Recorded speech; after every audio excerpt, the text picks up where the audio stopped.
शिवराय भावना स्वागत आहे परत एकदा आपल्या नवीन व्लॉगमध्ये. तर म्हणलेलो आपण जाता जाता पेट्रोल पण भरून घ्यावं. काय आलो पंपावर घ्यावं म्हणलं भरून पेट्रोल.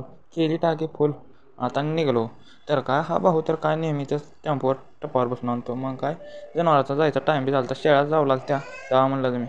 तर काय आलेलो रानात.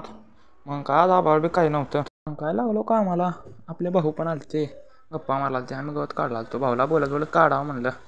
तर काय आता एवढं काढलेलं आहे. आप्पा बैल घेऊन आलेले पप्पा ना आप्पा यांना काढलेलं गवत टाकायला ते मस्तपैकी तट्ट झाले. तर काय शेजारी मुगाची गाडी भरून आलता. काय बैल वाटवरची जाऊ द्या ना गेली ते. काय मला जायचं मामाच्या गावाकडं. तर चला म्हणला आता निघावं म्हणलं उशीर होत आहे. बसलो गाडीवर आणि निघालो. काय भाऊ तरी कंटिन्यू पाळ घालायला रानाला.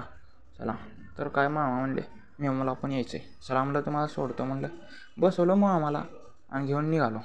तर काय आलो गावात आपल्या मामाच्या म्हणलं चला घरी. तर काय होती जे कामाला आलं ते काम केलं आणि निघालो आपण. तर काय हो डॉन पाठीमागे बसलेला आपल्या भेटल्या वाटत. तर आलो रानात येऊन चला आता टाईम पण झाला जायचा. तर काय पप्पाला घेऊन निघालो. तरी बी अजून वाघ पाळीच घालायला शेवटी. चला म्हणा जनावर जायचा पण टाईम झालेला आहे. जास्तीचे जनावर घेऊन निघालेत लोक पण 6 वाजून गेलेत हो. तर भावांनो आपला व्लॉग कसा वाटला